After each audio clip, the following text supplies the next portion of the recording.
you were in the lowest ditch you ever were in. I had been kicked out of my sorority, which was a great place to be if you like to party. So I'm living in a home. I had been out that night. I wake up. I'm not really sure what I did last night, who I was with. I didn't care if I lived or died. I was going to have to ask for help. What did that feel like internally? Dead. I had to make a decision that either my life changed or my life was over. I am thrilled to introduce you guys to Dana D. She is known as the Pie Lady of Boulder, but she is so much more than that and such an inspiring person. So let's get right down to it. Good job on the name. Who is Dana D? Who is Dana D? Yes. Wow. Well, I'm incredibly lucky, and I'm so glad to be here. Okay, I can talk about my adjectives. Yeah, you're a wife. The other is a mystery. Yeah. I'm a restaurant owner. I'm a wife. I'm a sister. I'm an adventurer. I'm an athlete. Yes, I'm you a are. risk taker. I'm an entrepreneur. You're a puppy mom. I am a puppy mom. I'm a godmother. Gamma. Yes. Yes. You're about to be a retiree. I can't wait. Yeah. Michelle, you know, we've known each other some time. I have loved my career, and I still do love it. And I think that is the best time to retire. But boy, what a ride that has been. You're also a lesbian. Oh, yes. I forgot that. I forgot that adjective. And a lot of people, you know, they think that's the first one, right? Like lesbian, and then you're all these other things, where it's really all of these things and that. And I've also, I don't really know how people put it, whether they say recovered or recovering. I think the majority of people say recovering, but I'm a recovering alcoholic and addict. Yeah. For how many years? 37 years. Yeah, long time. So you, for your job, you own the Walnut Cafe. Yes. In Boulder. Yes. 3 locations? 2 locations. 2 locations now. You at one point had 4, right? How many was the most you ever had at once? Well, I had a food truck for a while. So I had 3 restaurants and a food truck. Okay. But currently I have 2 restaurants. Yeah. We lost one of them, I would say, to COVID. Like, you know, something had to give. Yeah. So. Yeah. So, right. So you currently own the Walnut Cafe in Boulder, and you've owned that for how many years? 37. Wow. Yeah. Can I ask you how old you are? 60. Wow. I am 60 and I am loving it. Yeah. And you look amazing. Yeah. Well, thank you. Yeah. I feel amazing. Like, you know, when you get older and people always say, oh, your age is just a number. I celebrate my birthday like nobody's business. I am so grateful for every day. And I mean, we might as well just throw this down right here, right now. You know, I lost my brother when he was 49. Yes. And it was life-changing for me. And from that point forward, especially, I've always been a birthday fan. I mean, I'm a Leo, right?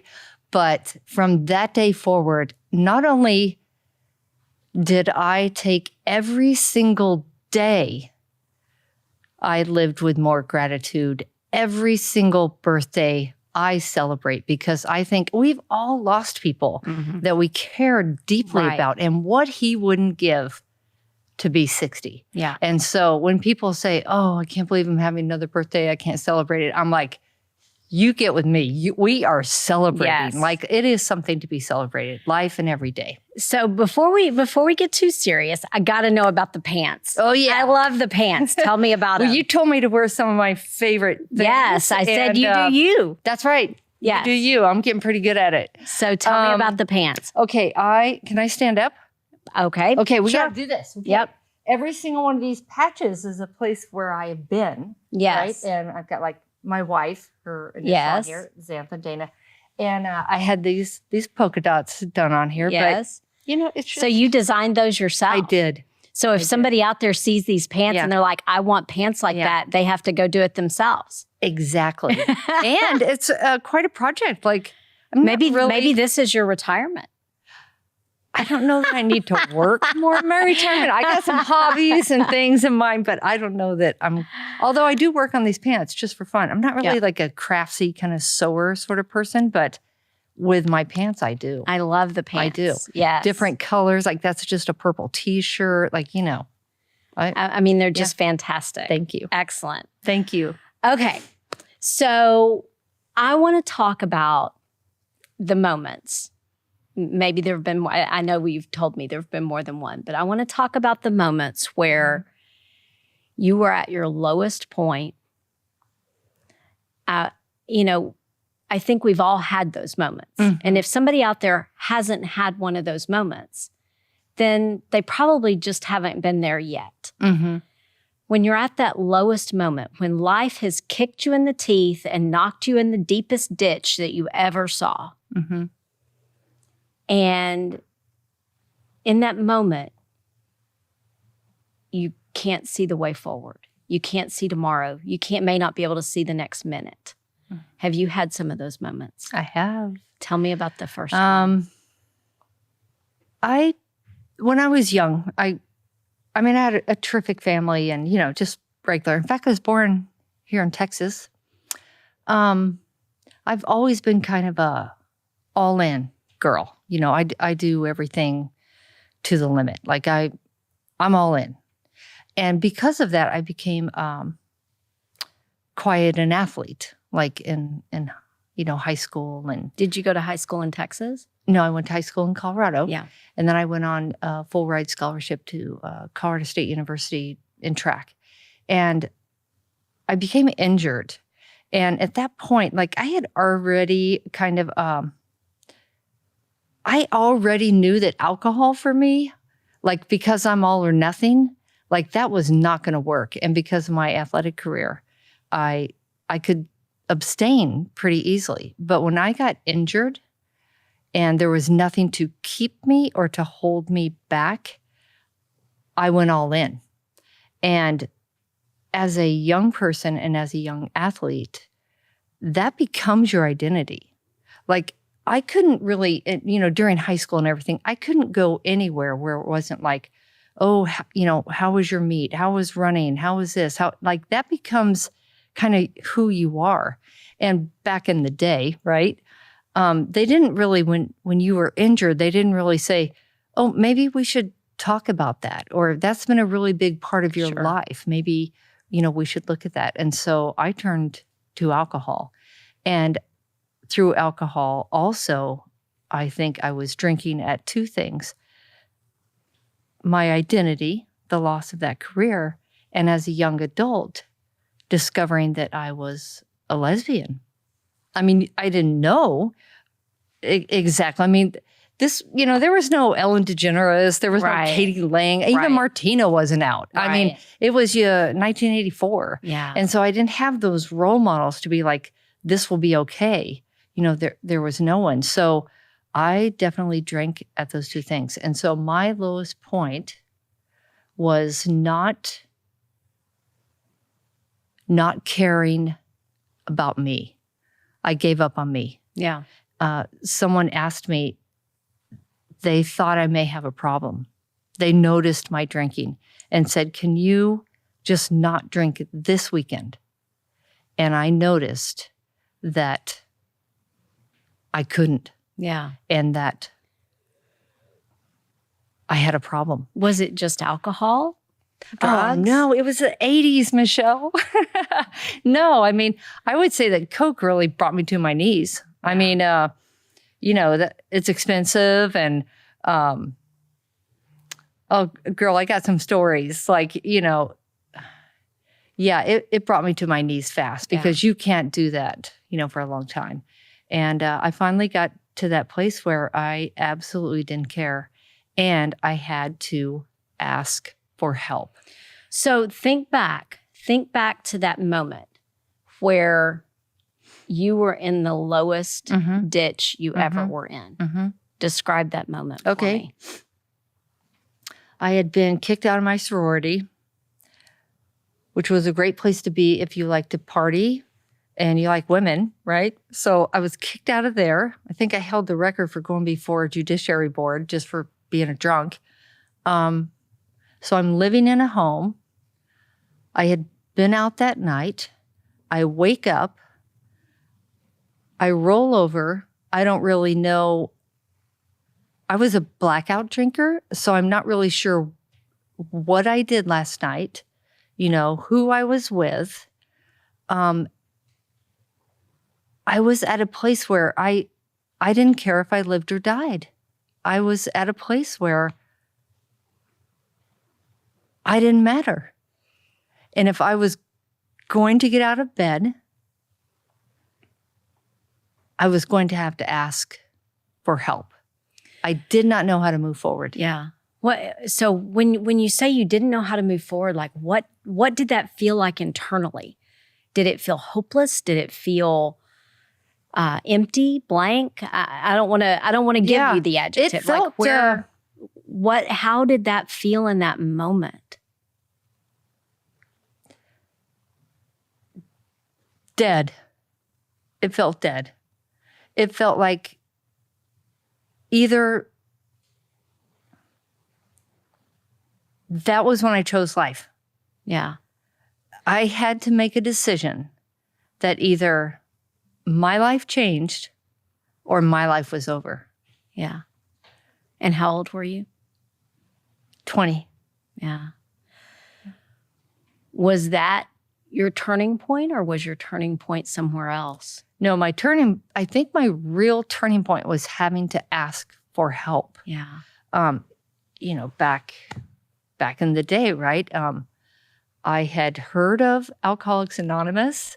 In my sorority, they had suggested that I get some alcohol counseling, but I had heard of Alcoholics Anonymous. So I look it up, because we had to look that up. Yeah, we didn't have the internet back then. This is what I did. I called thinking that they would probably be closed. I waited until that evening, and that I would just get some tidbits or something, an answering machine or something. And here's the thing, they never close.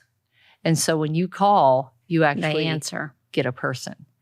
And what did you say when they answered? I said, I think I have a problem. Oh, you think? And I talked to this person, and they knew my story. Their story was my story. And they suggested that I go to a meeting. Oh, you're going to love this girl. I have to tell you this. So the very next day, this woman says, I will pick you up. I will take you to a meeting. Can you not drink till then? And I thought, well, maybe. So she picks me up. We go to this meeting. Did you make it till then not drinking? I did. Okay. She picks me up. She takes me to this meeting. This was in Fort Collins, Colorado, right? Colorado State University. And so I go in. I am the youngest person. It was almost all males. Everyone is smoking. This was 85 at that point. So I go in, and all of these people, you say your name and everything, and they say, hi, my name is so-and-so. And everybody's like, hi, Michelle. And then they gave their sobriety date, the year. And I listened for a minute. I mean, I hadn't seen any movies or anything where there was AA. I listened for a minute, and I raised my hand. I'm less than 24 hours sober. I raised my hand, and they say yes. And I said, I just have a question. They're like, who are you? And I'm like, my name is Dana. Hi, Dana. And I said, I just have a question. So are you saying that you are not going to drink or drug for the rest of your lives? Is that what's going on here? And it got kind of quiet, and someone finally said, well, we like to think of it as one day at a time. And I stood up and I said, if you think that I am not going to drink or drug for the rest of my life, you are crazier than I am. And I walked out the door. That was my start to a 12-step program. Yeah. It changed my life, and I got it. Right. So you walk out the door, and you're like, nah, no way. Not happening. That is, and plus I thought they were lying. Yeah. I thought for sure they must drink on vacation or something, right? But, and so did you go drink? What I did was, no. I walked to an end of a sidewalk, and that same woman that took me to the meeting, she walked out of the meeting, followed me, walked to the end of that sidewalk with me. You know, it's a little curb. And she just stopped there and stood next to me. And she said, "Don't jump." And that was so... Like off the curb? Just don't jump. Yeah. So it was so meaningful to me at that time, because for me, it was like I had to choose life. And so being the risk taker, the person that was really my identity, at that moment, I said to myself, I will give this a chance. I am going to try this. And I would tell everybody in all those meetings, I am going to try this for 1 year, period. If my life is not significantly better after 1 year, I'm out. Yeah. So I was able to take that chunk of time and do a year. So how in that moment, when she's standing there next to you saying, "Don't jump," what was it that made you decide to choose yourself, to choose to live? I don't know. I don't. I mean, I would love to give you the answer. Yeah. But I think that it was... Did the lady give you hope? Well, everyone gave me hope, of course. But I think when you are in that moment, you have to, and I did, there's like a shred, there's like a sliver that you matter and that you're enough. And maybe if it worked for all of these people, it will work for me. But it has to come from deep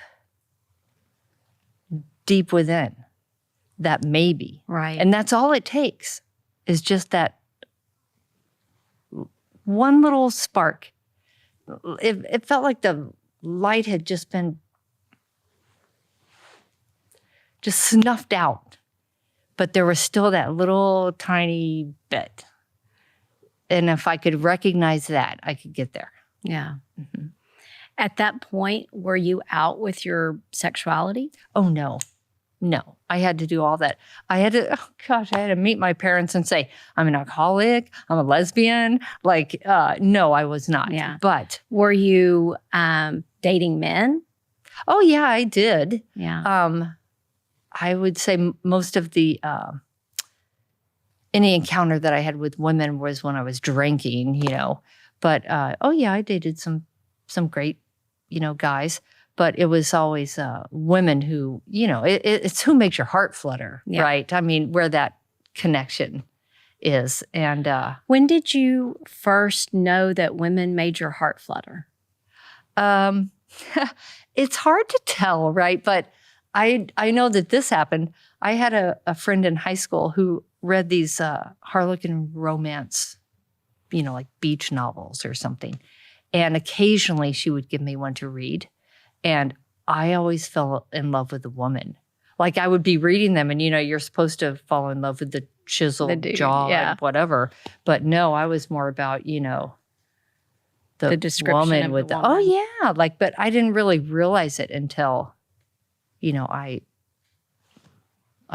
discovered who I was and that was okay. Was that through your sobriety that you were exploring Absolutely. who you were?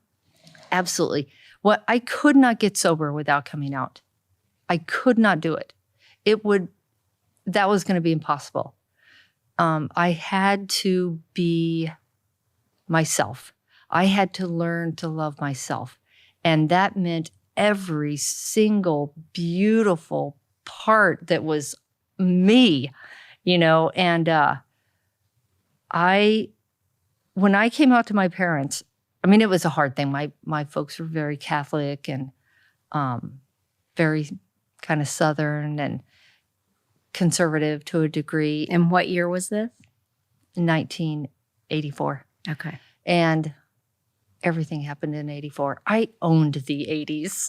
But I always tell people that once you're out to your mama, you can come out to anybody. So it was very, very hard, very difficult. But also, you know, you don't really realize those moments, right? When, like, coming out for me, that was like throwing the rock into the pond and all of the ripples that happen, right? I had no idea at the time. I always think when something really bad happens or something, you know, amazing happens, like something really bad happens, and people are like, oh, I'm so sorry about that. That must be so challenging. And it's kind of like, well, let's wait and see. Yeah. You know, let's wait and see, because so many things happen that seem to be that turn out to be one of the most amazing things ever. I have had so many young people come out at the Walnut Cafe because they bring their parents there and they're comfortable there and they know me. And I've had phone calls from parents, I've had letters, I've had cards, and they say, you know, thank you for being who you are. My son brought me there and came out because he said, you know that woman that you really love at the restaurant? Well, she's gay. You know, she's this, she's that. I mean, that we never know the difference that we can make by being who we are. Authentic. And so true to ourselves. Yeah. Yeah.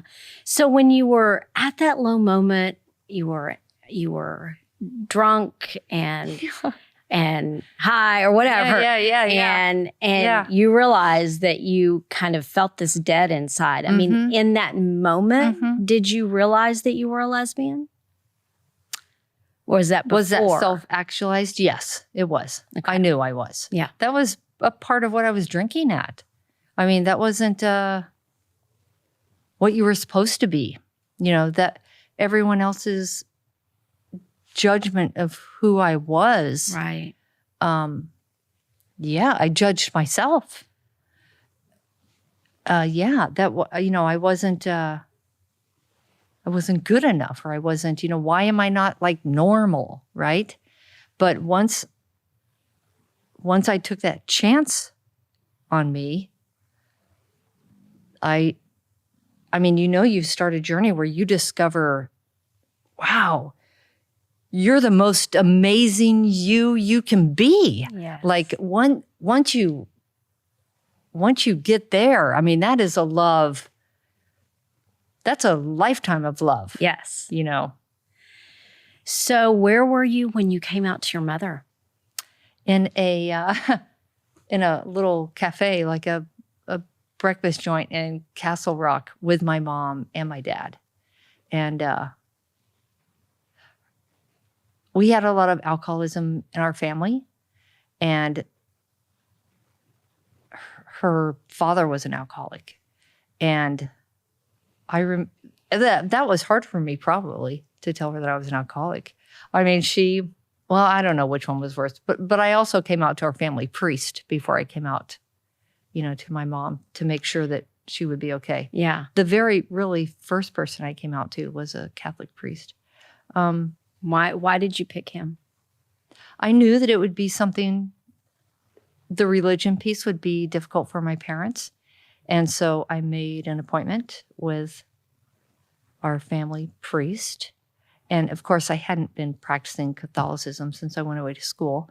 But I told him that I was going to come out to my parents and that I wanted to know if he would be there for them and what kind of stand did the Catholic Church take on homosexuality. What did he tell you? And he said what they all say, right? Hate the sin, love the sinner. But I mean, he said, you know, we're all God's children. We're all loved, you know, the things that they say. But that gave me confidence, I think, to do that. And that he at some level, even if he didn't agree with the lifestyle, he accepted you as a human. Oh, yes. Yeah. I mean, and the Catholic Church, I mean, it's so different now than it was, 40 years ago. Mm-hmm. So I think we were all learning. Right. I think he was learning Right. in that moment. He was probably someplace telling some story about, this young person came to me and said they were going to tell her parents. So, I had to think, well, how am I going to be there? But So set the stage at the little cafe. mm-hmm. Did you invite them to lunch? Did they know that they were coming to have a chat? We met kind of in between. Okay. Fort Collins and Pueblo. That was where my folks lived, and they were brokenhearted. Did they know they were coming for such a serious moment? No, I don't believe so. Yeah, they just thought they were meeting you for breakfast. Actually, I was very excited. I was excited to tell them, that I had discovered that I was an alcoholic, because it meant that I was on the other side of you had an answer. Yeah, oh, I've got a plan. I can get past this.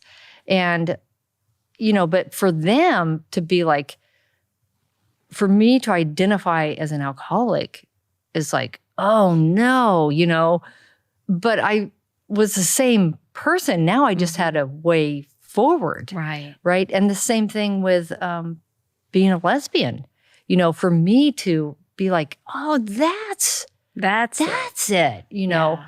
but no, So what did you say to your mother? I mean, I just straight up told her that I'm an alcoholic. And she said, oh, I know alcoholics. She said, my daddy was I know alcoholics.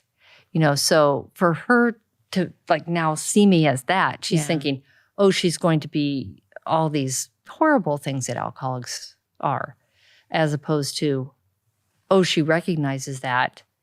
And now she's going to be all these amazing things. The same with my sexuality. At that point, they could hardly even, it was just whoosh, Yeah. They could hardly even deal with that. But later, I think it was a few weeks later, my dad said to me, which to this day gives me so much strength and confidence and joy. They have both passed. But he said, of all of my children, I have a younger sister, at the time, 2 younger brothers. If one of them was going to be gay, I'm glad that it's you, because you're strong enough. You're strong enough to be who you are. And wow, that was just, I took that and I used it I am strong enough. Yeah. It was the same thing with my mom. One of the things I'm reminded of all the time, and I use to my strength, is she used to tell me, Dana, you can do anything. And I believe it. I still believe it. I can hear her voice. Yeah. When things are challenging for me, when things are happening. Did they accept you as a lesbian in that moment, or Nope. did it take them some time? It took them some time. What was that My like mom for didn't you? want to hear the words. She didn't want to hear the word lesbian. She didn't want to hear the word homosexual. I think it was them. I would say, within a year, they were, more comfortable. Within a couple of years, I think they were really acknowledging it, girlfriends or partners. And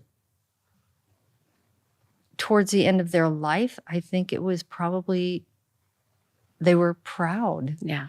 of really who I was. And the relationships that I had and the love that I shared. I got married to Xantha, my partner, and we actually got married, quite a few times. Right.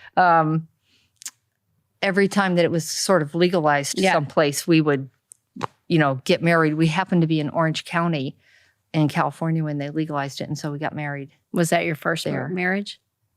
No. Was that your first wedding to Xantha? Was that the first time y'all got married? No, the first was, we had a ceremony, a white party, about 250 people. Oh, so beautiful, so gorgeous.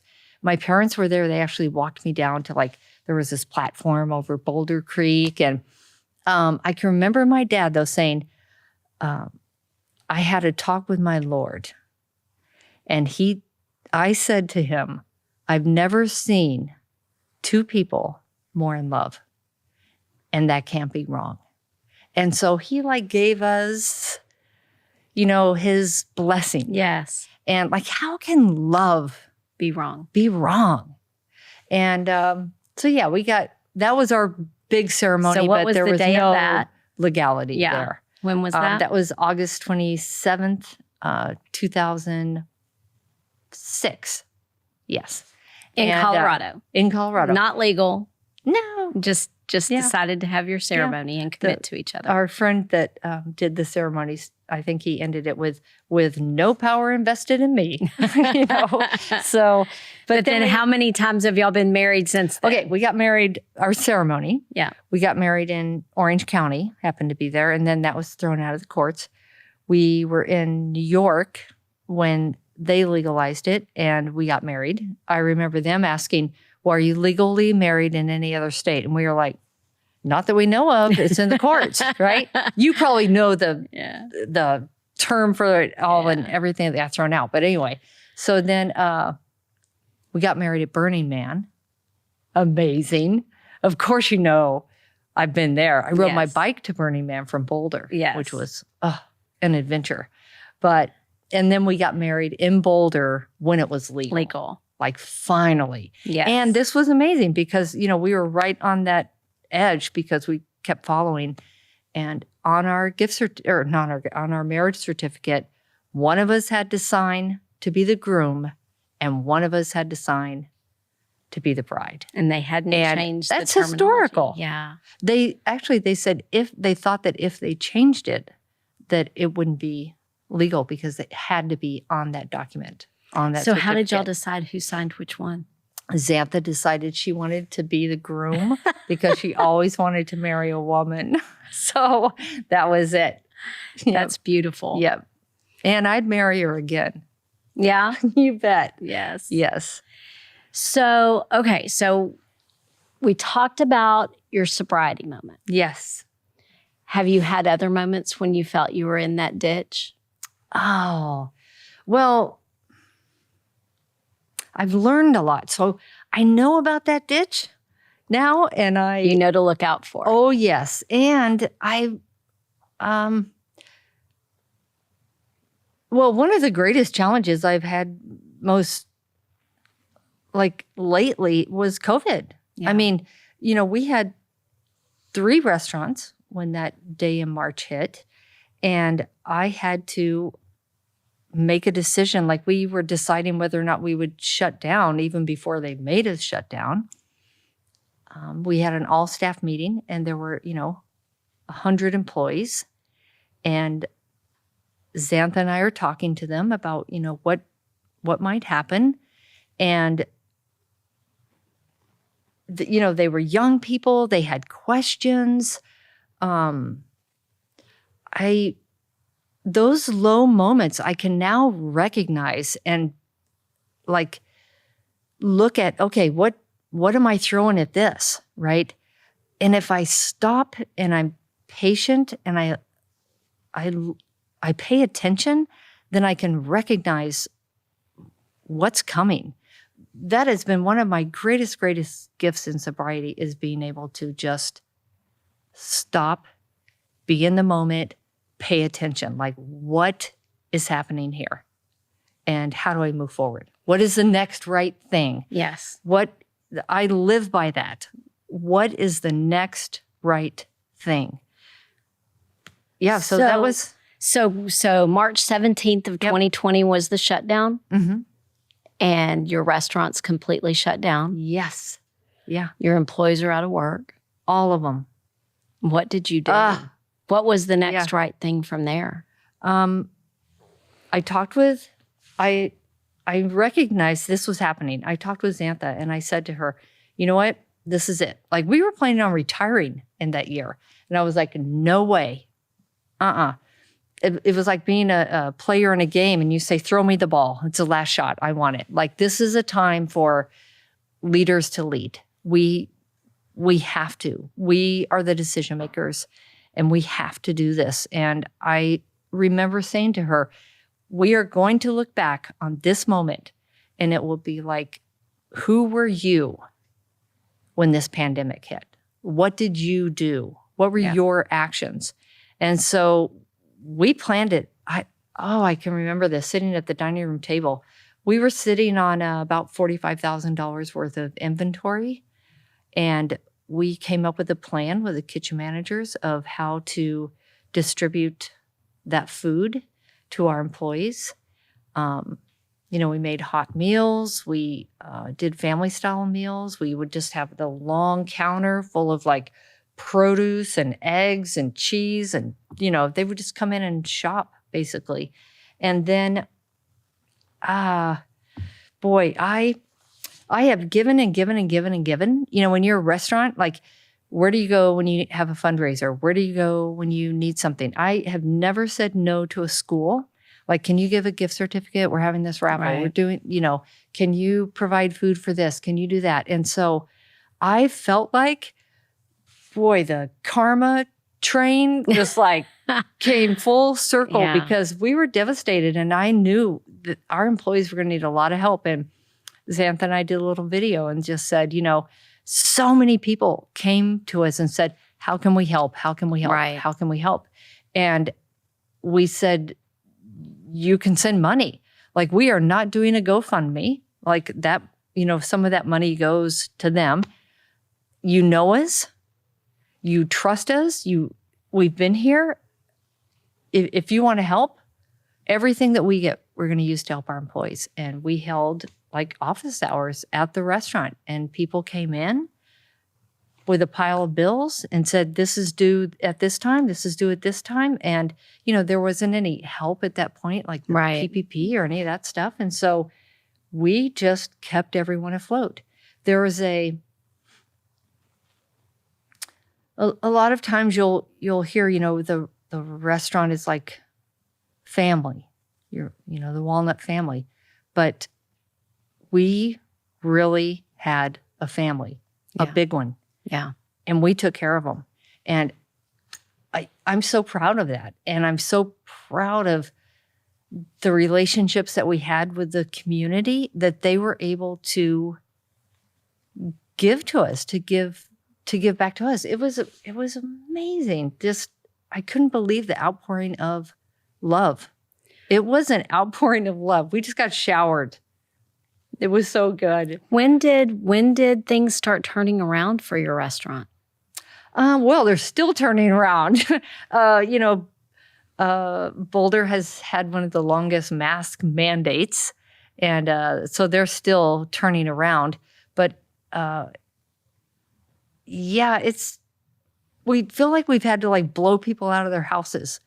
People got really comfortable, and once we could reopen, we did, which was like 2 months after the shutdown. But there were so many restrictions, and the distance, and everybody wearing masks and having to be careful. Yeah. And so I think we're still turning around, but I am so hopeful. It's so great to see people out of mask, to see people gathering again. I think that we're, really getting in front of this. It feels a lot brighter. I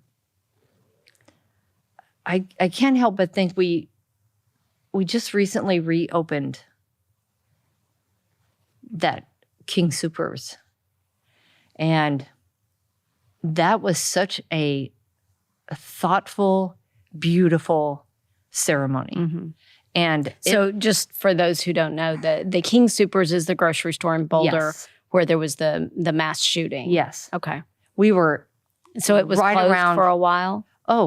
It's been closed about a year. Mm-hmm. Yeah.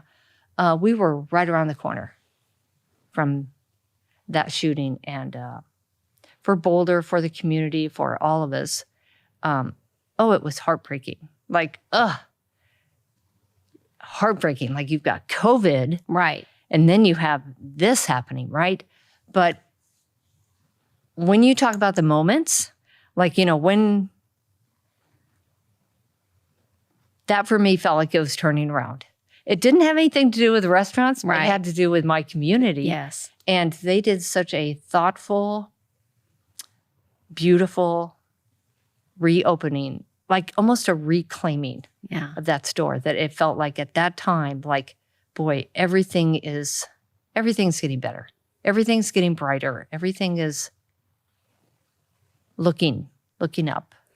So what year did you start the restaurant? 1985. What made you decide to start the Walnut Cafe? Oh, that's funny. The short answer here is when people ask me how I got in the restaurant business is I say, I'm bossy. And in a good way, though, I think it's really important to recognize your skill set, right?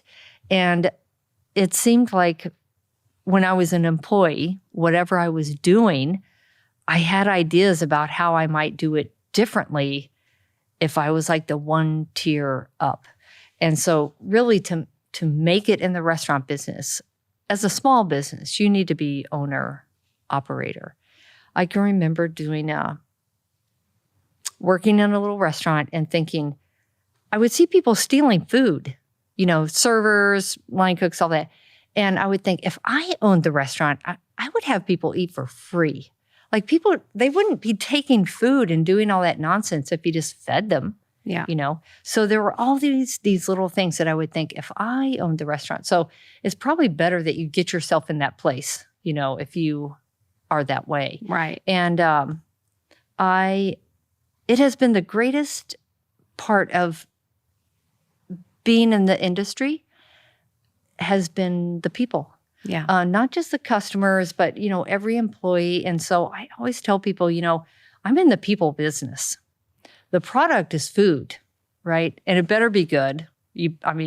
That's just a given. But I am really in the people business and I love it. Had I not come out, I would have been a teacher and a coach. But at that time, it wasn't happening. You couldn't be out and be a teacher. Not really. Right. And I look at what I've created or my life now, and I ended up being a teacher and a coach. It's a different platform. It's a different place, but Yeah. I'm doing exactly what I wanted to do, and it's been amazing. And so you are selling the restaurant now. I am. Selling it to some Yeah. of your employees. Yes, I am. I think that's fantastic. Yep. Giving them a deal, and it'll just be Walnut Cafe 2.0. Yes. And I love that they have worked with me for some time and they recognize the culture. We are really about acceptance and love and kindness. We have these shirts that say, eat kindness for breakfast, and they really get the culture. So I guess I'm proud that it will continue, like that. Yes. And I'm excited about it. I'm excited to see what they do. Of course, they're going to put their own spin on it, Sure. their own thing. But Okay, so I want to talk about your brother. okay, is this why they said give me some Kleenex? So let's talk about all of your siblings, and then we'll focus on your great. brother. So your Awesome. sister is. I adore her. Mhm. What's her name? She's Gina. Yeah. We all have 4-letter names because our last name is so long. So she's a realtor. She looks a lot like me. And I always say my sister is like me in realtor drag because, but no. And then your brother, the other Yeah. brother. Kirk Mhm. was my sibling who has passed. We were 13 months apart. And And tell me about your other brother before we talk about my younger brother, Eric, he is a go-getter. He retired when he was 50, which is amazing. Amazing. And really sweet guy. And he is living his life doing what he wants. Yeah. So tell me about Kirk. We grew up together really close. 13 months apart. We did everything together. And when he was 21, they discovered that he had a kidney failure. And at that time, he received a donor transplant. And it was really, really difficult surgery. He had to have a few surgeries. They about cut him in half. It was a terrible, awful thing to go through, but it worked. He had to be on, a lot of drugs and things when that happens, but it worked. And at the time I was tested, and there was this really incredibly smart surgeon, this woman, and I could have donated to him at that time a kidney. And I will never, ever forget, she said, nope, you're going to be his ace in the hole. And it just registered. And so his kidney lasted for almost 18 years and failed. And at that time, he was older, sicker. He'd already had a kidney. And so you go to the bottom of the list. And I knew immediately, ace in the hole. Yes. And so I was able to donate a kidney to him. He had to go back on dialysis, but just for a short time. Dialysis is such a horrible way to live. Beautiful because it saves your life, Right. but it's just that. It's tough. life-saving. It is a hard way to live. And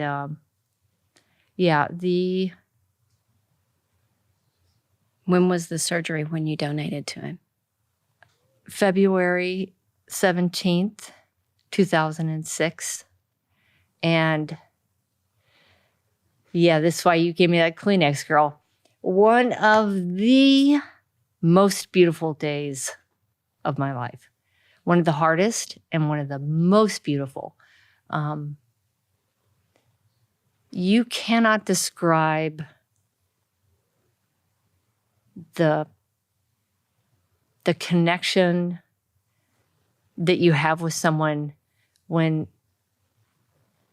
you get to save their life. It's like, it's not an immediate thing. It's a thoughtful thing. It's not like I pushed you out of in front of a car. It's like, let's talk about this. This is going to happen. And so beautiful. When the surgery, after the surgery happened, it started working immediately. We were a 4-point match on the 4 points that they do. It's like having the twins, And they wheeled me down to his room. Everyone left the room. It was just the two of us in there. And we never said a word for, I don't even know how many minutes.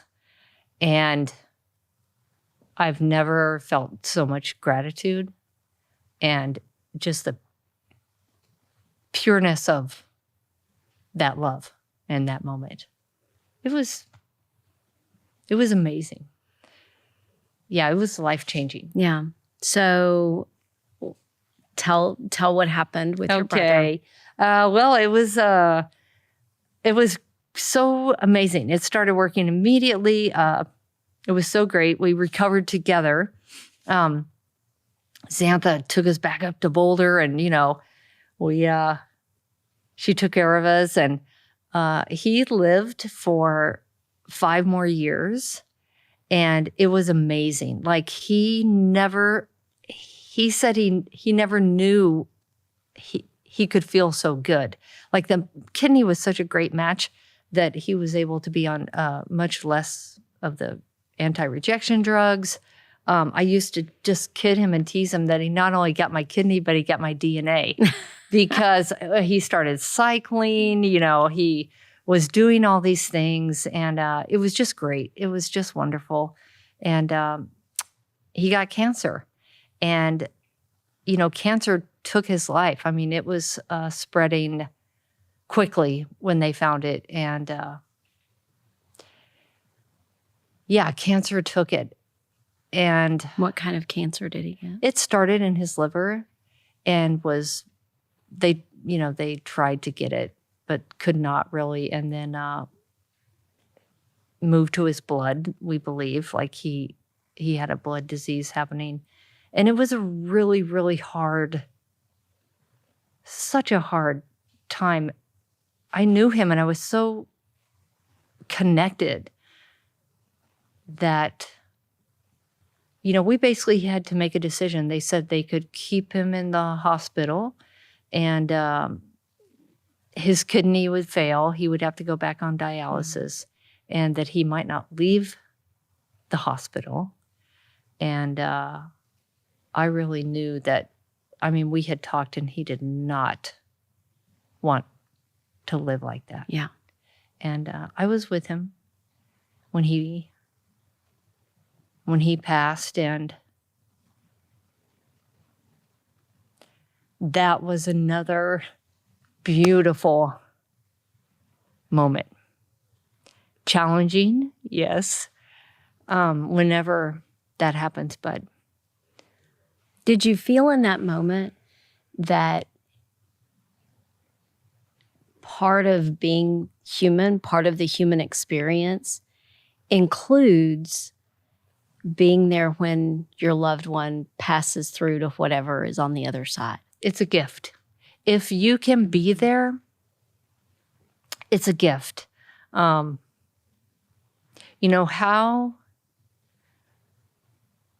can we be sad about that when we believe, in a better place, right? Or heaven, or whatever your religion is. Mine is love. I want to get to that. But, he was going to be out of pain. We were, it's probably for another episode, but I am telling you, I had a real spiritual experience. And I know that is such a gift. He gave me that to be there with him. He absolutely gave that to me. And I know that there is more. Like this little spot of time that we are here in this physical presence, our spiritual being having a human experience is just a spot of time. And he's with me always. So you mentioned love is your religion. Mm-hmm. Tell me how you came to that. Well, I'm through the program of recovery where I discovered really love. I am a very spiritual person. And, I grew up with religious background, obviously.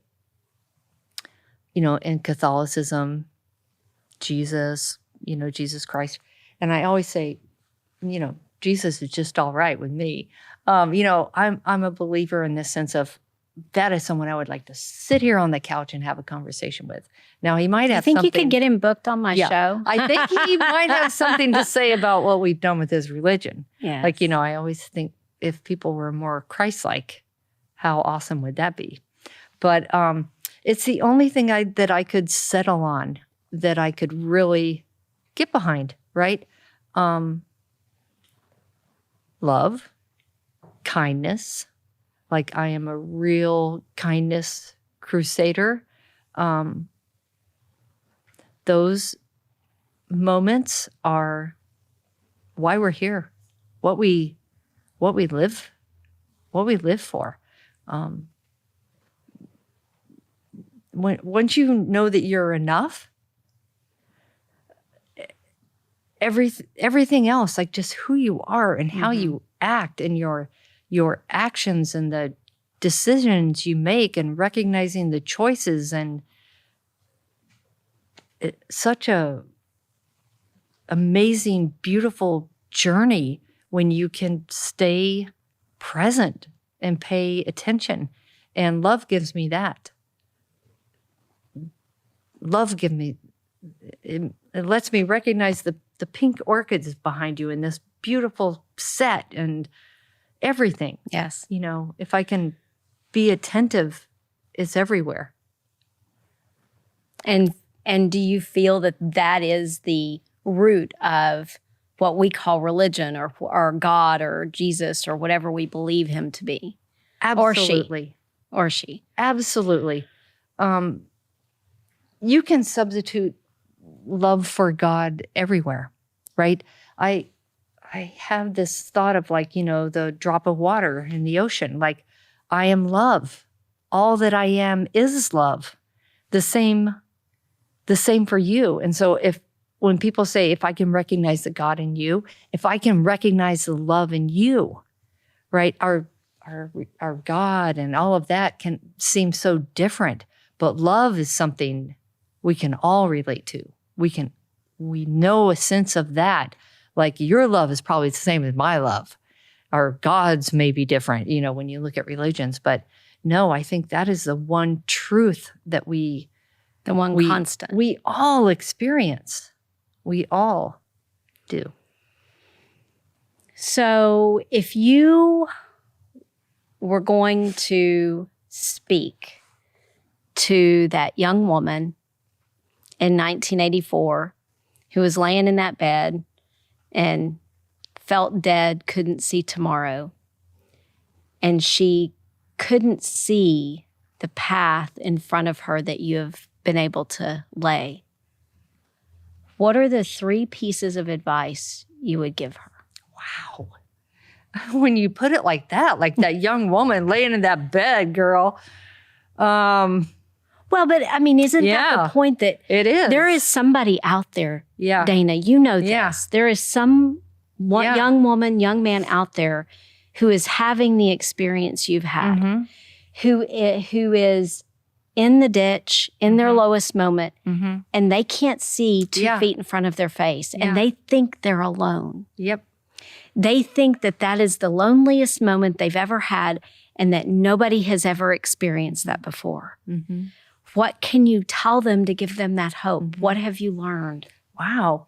I would think I would have a really different answer to this, but the way that you just posed that, I would tell her, you deserve it all. Get up. I would be taking my own advice now. Like, I am such a doer and action oriented. And I would say, you may not know it now, but you deserve this. Like, get up. Like, that would be my first thing. Like, and do the next right thing. And I was able to do that with that phone call. Yes. And then I would just be like, girl, you need to hold on and buckle up, because it is going to be amazing. This ride is going to be amazing. You have no idea. But I think in those places, we have to start. So I would say, give yourself that maybe. Like, maybe this will work for you. And that's enough. Like that year that I was just like, 1 year out. Yeah. After 1 year, I absolutely would say that. And in the longer term, after I got that girl up and dressed and out, I think I would tell her to learn to pay attention. You're going to need to learn to be attentive, like, to what the moment is, to pay attention. I think I would tell her to recognize the choices. Like, you're going to have to just recognize those forks in the road, right? I have this, I would say every day almost I tell someone this, especially mentoring with my employees and all. There's something from the Book of Runes. For more than we are doers, we are decision makers. Once the decision is made, the doing becomes effortless. And there are so many decisions to be made. So recognize it's okay to just stop and be like, okay, which way am I going? And it's okay to go the wrong way and then decide to go the other way. But to recognize those, I would tell her to, pay attention and be yourself. Wear your patch jeans, design your own clothes, I've had my hair a million different ways. Be who you are, because you're enough. You're awesome. There's nobody who's going to do you better than you. Like, be you. Like, I love that. do it. Like, I love that. there is, when someone is just really who they are, you recognize that. That is so beautiful. That is so confident. That is so who we love, who we fall in love with. And yeah, be that. Be you. I love it. All right. Now we get to have a little fun. Let's do it. This is my ball I found on Amazon. Mm-hmm. So I'm going to toss it to you, and you're going to catch it really good because you're an athlete. There you go. And wherever your thumb lands, you have to answer that question. Got it. And then you can throw it back to me, and I'll answer one. Okay? Are you ready? I got 2 thumbs. Well, you can pick. Okay. Okay. Go, girl. All right. Okay. Most memorable moment. I'm going to have to go with that moment in the hospital, girl. Yeah. Wheeled in there to my brother. Yeah. It's ingrained. And it didn't even have words. No. Didn't even Just have the words. power between y'all. It was. You All right. ready? I'm ready. All right. Well, I already answered that one. Least favorite mode of transportation. I don't know that I've had every mode of transportation. I would have to say probably a bus. And I'll tell you why. When we were in Africa, we were riding on a bus from this restaurant we were staying at until our plane left. And we were riding on the bus back to the airport. And it was crowded. We were in Dar es Salaam in Tanzania, Africa, and it was so crowded. And of course, in Dar es Salaam, they don't have 7-Elevens, and they don't have secret antiperspirant, and they don't have all the modern things that we have. I know. I've been there. Things didn't smell exactly the way that we would have wanted them to. And I just remember there being such a sea of humanity that rode the buses. And it was an uncomfortable place for me, but it was also a place of growth, right? Because, in that moment, I'm experiencing humans, people, in a very raw sense, and realizing that, you know what? That's okay too. So, Yep. yeah. All right, your turn. Someone you'd like to dine with or meet. That's a good one. It really is. Boy, there's so many. And I'm not a super groupie. Like I'm not like a super fan of many people, but there is someone who I just love. And so I would like to. Mr. Rogers. Oh, that would be love great. Him. Yes. I know. That's so you, though. I would just the love of that is you. Yeah, I just love him. I love to meet with Mr. Rogers. Yeah. Okay. All right. You ready? My turn. You have to throw gentle for me. Well, all right. You just answered that one. A new skill you'd like to have with no effort. Oh, it's so good. Mm. It's so good. I mean, if it was no effort, I would like to be a runner. Ooh. I would like to be an athlete. So one part of my story is a weight loss story that I lost over 200 pounds. And in that, as I ended toward the journey of that loss, I decided I wanted to be an athlete. I'd never in my life been an athlete. I was never encouraged as a young person to be an athlete. And so I decided to be an athlete. And I remember my trainer looked at me and he was like, girl, you crazy. Because I had never run a minute in my life. I had never run to the elevator. And I decided to start running. And it was a lot of effort. Yeah. I ended up running a half marathon, running in a very loose terminology. We'll put air quotes around the running because it was more like trotting. That's running. And in some parts of it walking, and at some points in that half marathon, I felt like crawling. But I think if I could have a skill with no effort, it would be running, because I felt so free whenever I was doing that. Yeah. All right, one more. Running, that was my jam back in the day. I know.